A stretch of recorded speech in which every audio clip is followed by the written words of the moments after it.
Got your review here of WWE Extreme Rules, courtesy of the internet, where I watched Extreme Rules tonight along with everybody else who paid for it, but I didn't. But I'm sure many others of you found ways to watch it as well without having to pay the enormous fees that WWE charges for their pay-per-views.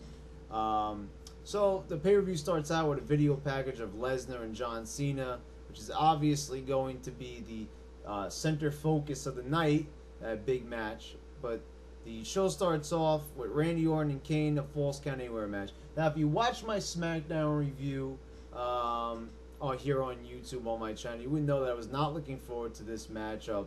Their WrestleMania match was, an expected disappointment. Their WrestleMania matchup, in my mind, was a 2-star match. I know I don't have my review of WrestleMania up yet. So, maybe I'll get it up eventually. But anyway, that's what I gave that match.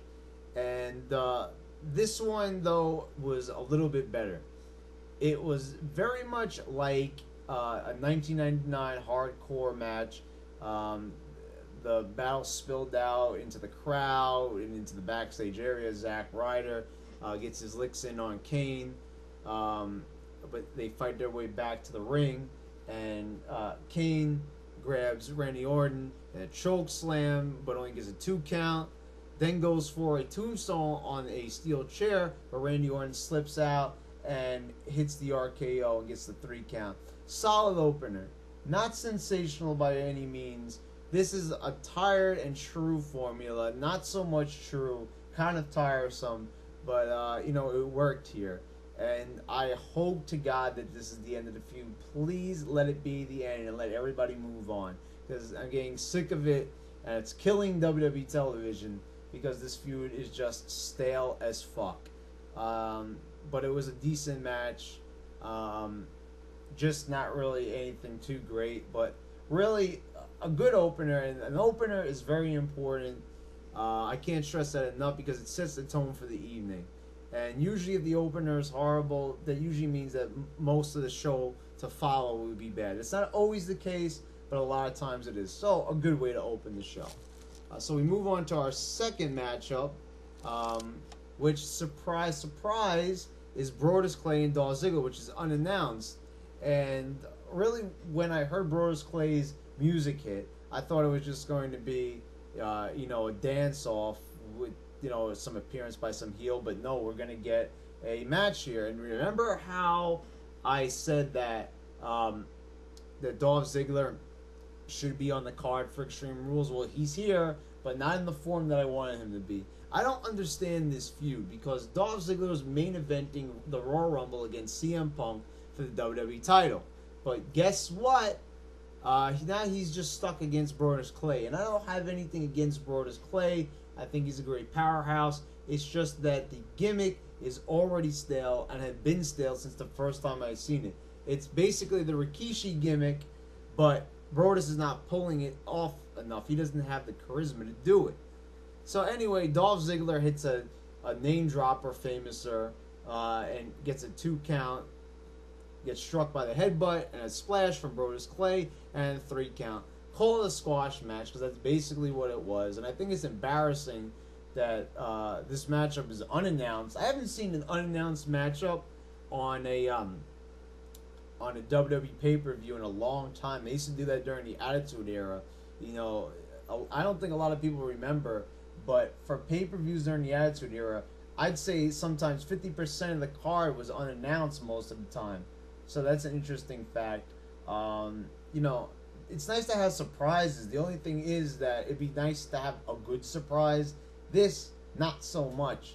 I mean, God, this was just a filler matchup, basically. There wasn't enough. There wasn't enough time on the show to fill everything up, so they gave a spot to Dolph and Brodus Clay, and they basically stunk up the place with this forgettable squash match that could have waited until Raw. I mean, if you're going to ruin a show, don't do it for something that people are paying for. I didn't pay for it, but many people are. Anyway, backstage, spin the wheel, and the Big Show Cody Rhodes matchup is going to be a tables match. Cody is very upset, blames it on Teddy Long, who spun the wheel in the first place.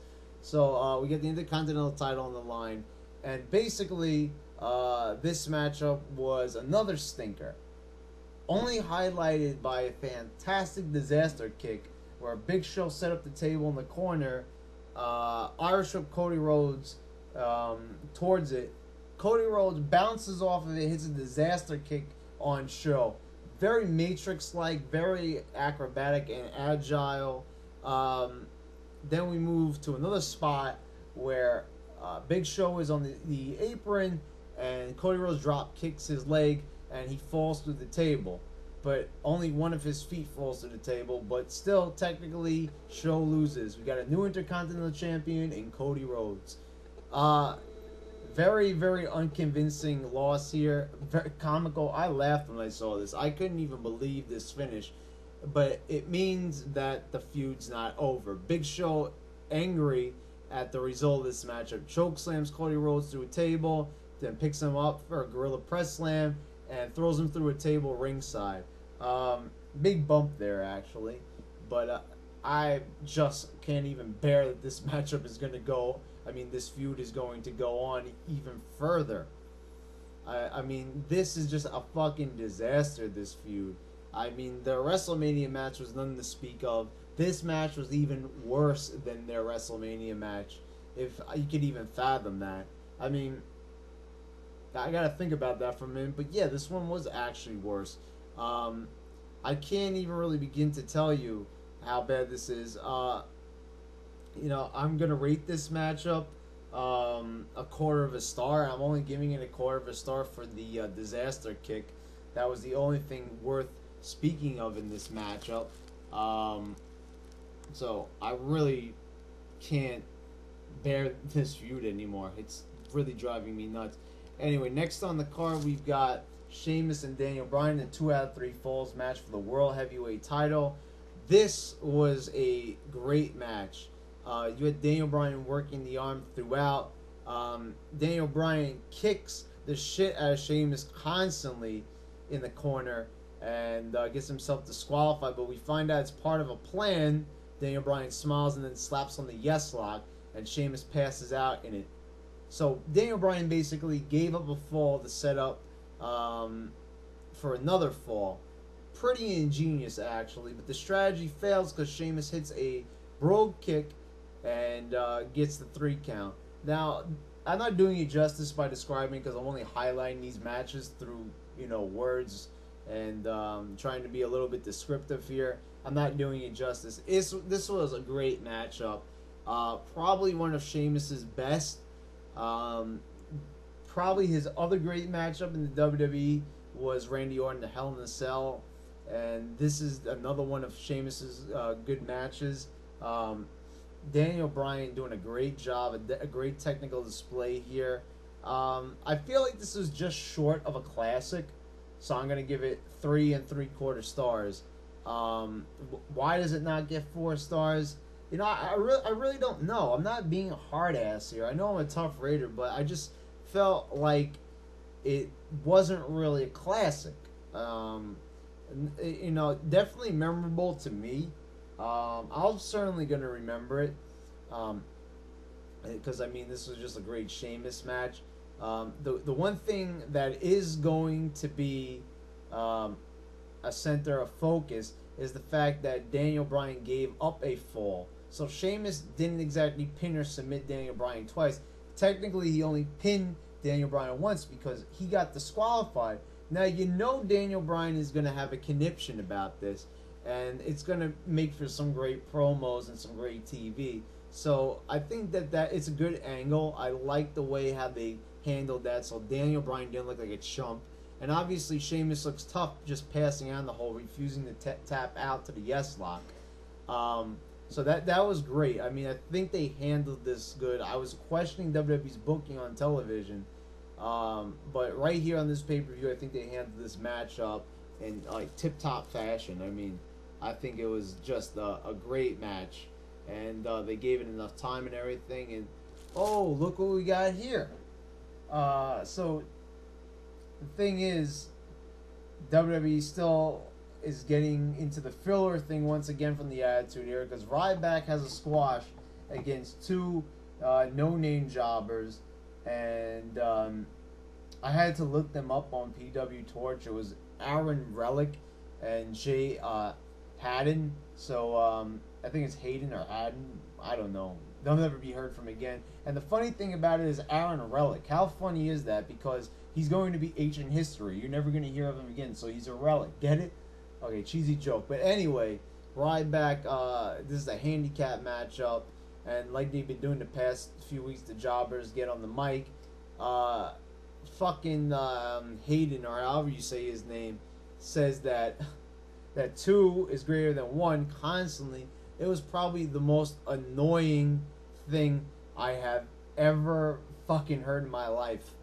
There was Goldberg chants throughout, and I don't know if these Goldberg chants were because of the rumors that Goldberg's coming back to the WWE, which have been denied, by the way, or because Ryback's squashes are a lot like Goldberg's, are high impact and, short.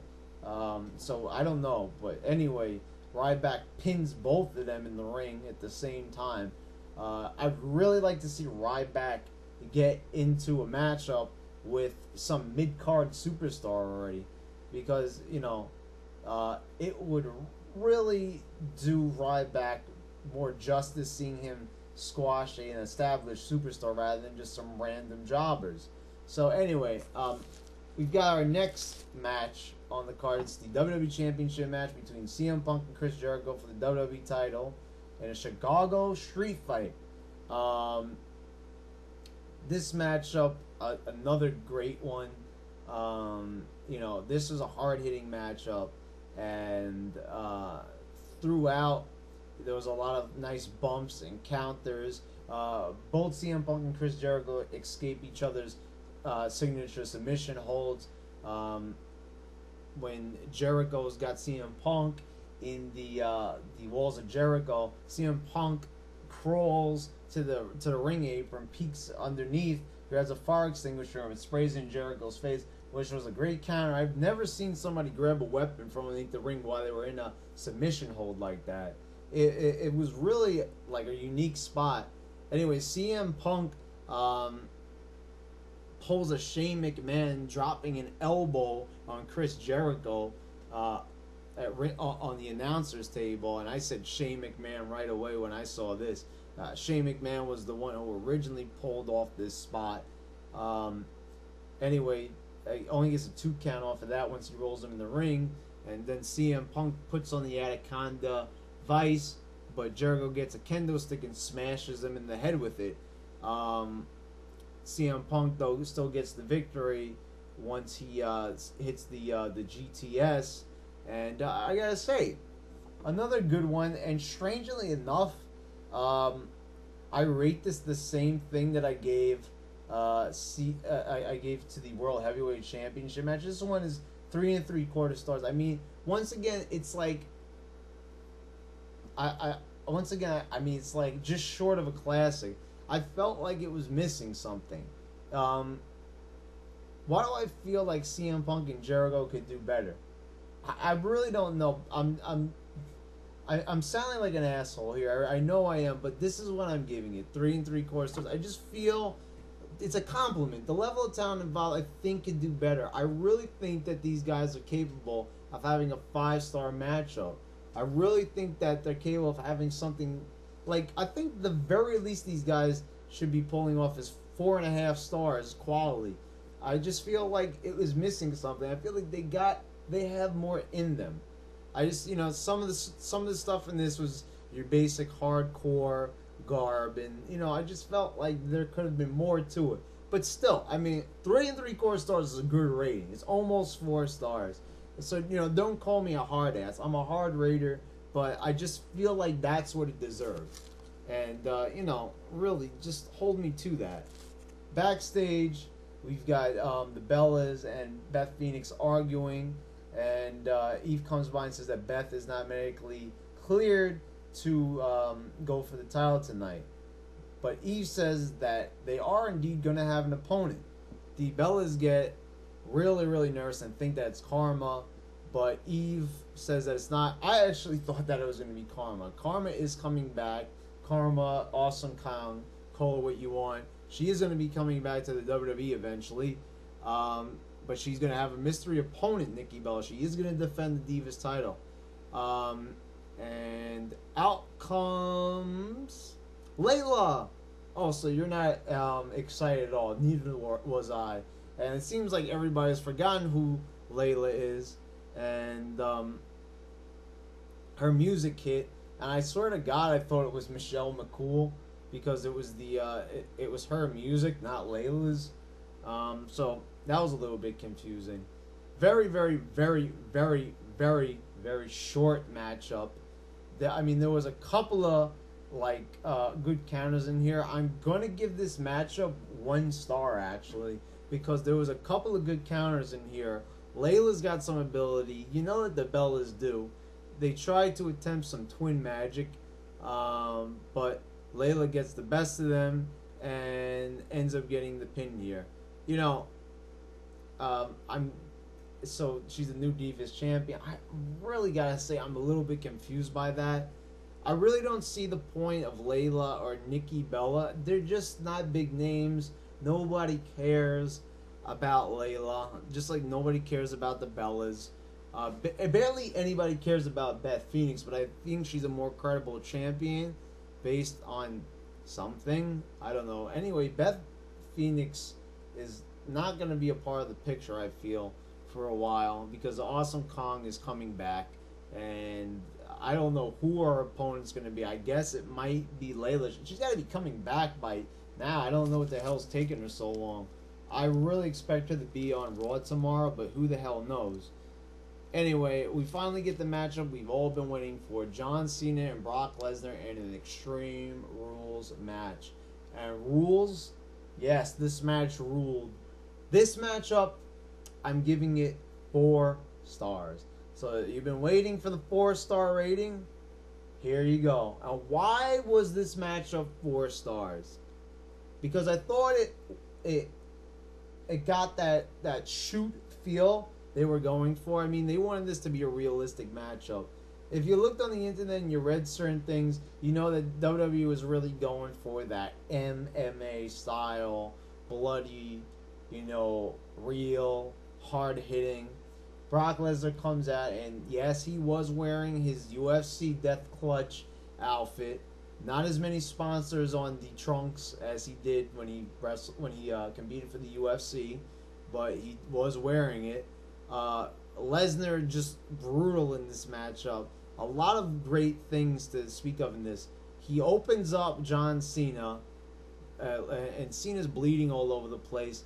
The trainer comes in, is checking the cut on Cena. I don't understand that. The referee is trying to pull Brock off of Cena in the opening minutes. I don't understand that. This is an Extreme Rules match. It's no holds barred. It's basically a hardcore match. When was the last time you saw the ref trying to pull off a wrestler in an Extreme Rules match? I understand if this was a normal singles matchup with all the rules intact, but it's not. So how much sense does it make to have the referee pulling Brock Lesnar off of John Cena? I don't understand it. I mean, I don't want to hamper this match because I am giving it 4 stars because it was just awesome. You've got a rolling German suplex. Brock Lesnar paying his respects to Chris Benoit. I mean, I really thoughts of my ran through my head of Chris Benoit when he hit that move. But mostly he worked on John Cena's arm tirelessly in this matchup. He takes Cena's chain, which I gotta talk about this for a minute. John Cena's been coming out with his chain and lock as of late.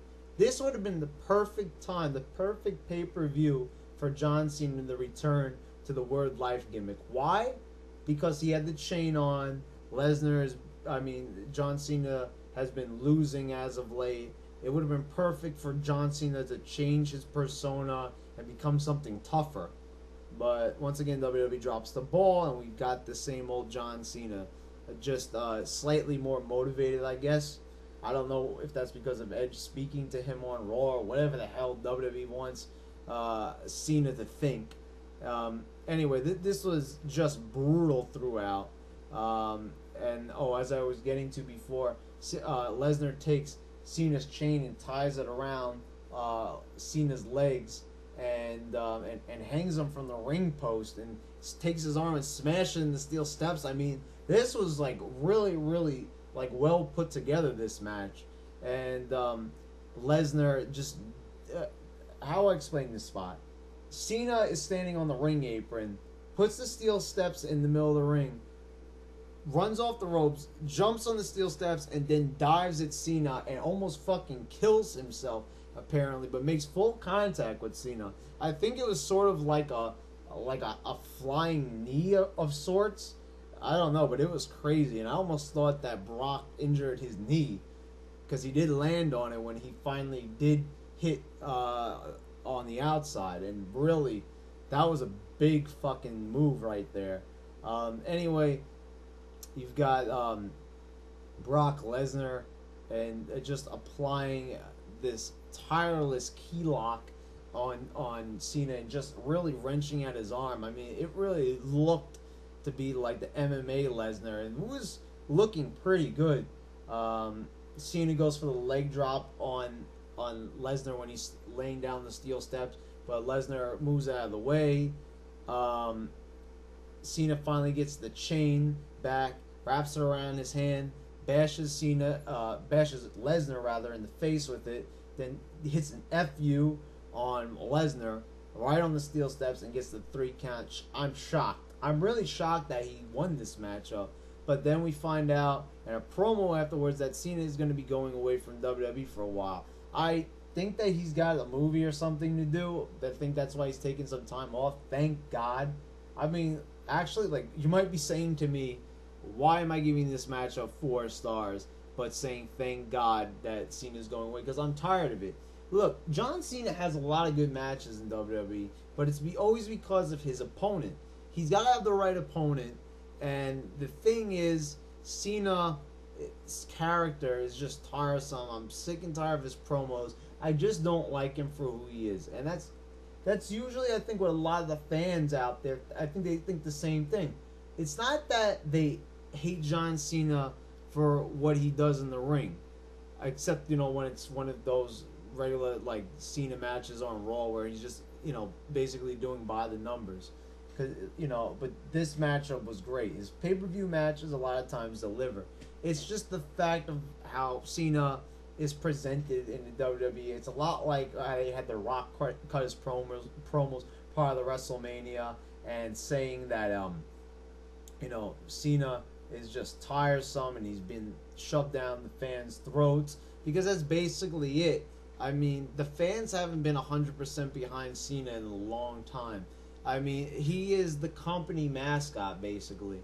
And, the fans were behind The Rock 100%, Hulk Hogan 100%, and Stone Cold 100% when they were all in their prime. But this is like the only wrestler in WWE history where the fans are not behind him totally. And, you have a split fan base where one side of the audience hates him and the other loves him. And that other side is mostly women and younger fans. And the whole other male audience, which is usually 18 to 40, and they all hate John Cena. So I don't see the point of him being the company mascot. But you know that Lesnar is not going to be too hurt from this loss because he was impressive and dominated most of the matchup. So this is a 4-star matchup. It's a classic. Also, you got Cena back-to-back 4-star matches because The Rock and John Cena was a 4-star match at WrestleMania, in my opinion.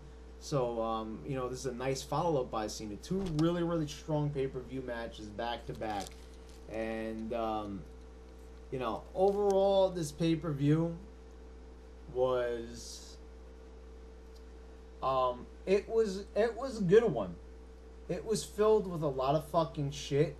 But the thing is that all the main events were very, very strong matches. Everything was very, very close or was 4 stars. The opener was, was a decent matchup. Everything else in between sucked. Mostly because it was filler. And you know, that's really all I got to say about this matchup. I mean, about this pay-per-view and all the matches contained within. It was a good-looking pay-per-view. Um, you know, but it's just that a lot of the mid-card kind of suffered in the way. Cody Rhodes and Big Show was a big letdown, even though my expectations weren't that high for it. Do I think you should order this matchup, this pay-per-view? You know, I really gotta say, in my opinion, in this day and age, the price that WWE asks for a pay-per-view nowadays, I feel like the whole thing has to be excellent. There's a lot of good stuff on here. I just really think that you can wait for this, or you know, try to find it on the internet, because it's not the best pay-per-view. I just think that really the one you should try and see the main events. Everything else you can pretty much just skip through because it's not really worth it. Just go right to the end of this pay-per-view and you'll go for the gold, basically. So, if I had to give this pay-per-view a rating, I would give it a, I'll give it like a 7. Now, you know what? I'll give it an 8 out of 10. I'll give it an 8 out of 10. Why? Because the main events were strong. They were long matches. Each one was about like 20 minutes or more. So, you know, that's an hour of good wrestling. So, I mean, I think that's worth it. And the opener wasn't that bad. So, yeah, I'm going to give this one an 8 out of 10. So, if you really need to see this, order it. But I think it could wait. But that's just my opinion, because I could wait for stuff. I'm patient when it comes to this type of thing. But some people might not. So anyway, you know, do yourself a favor. Go see this show.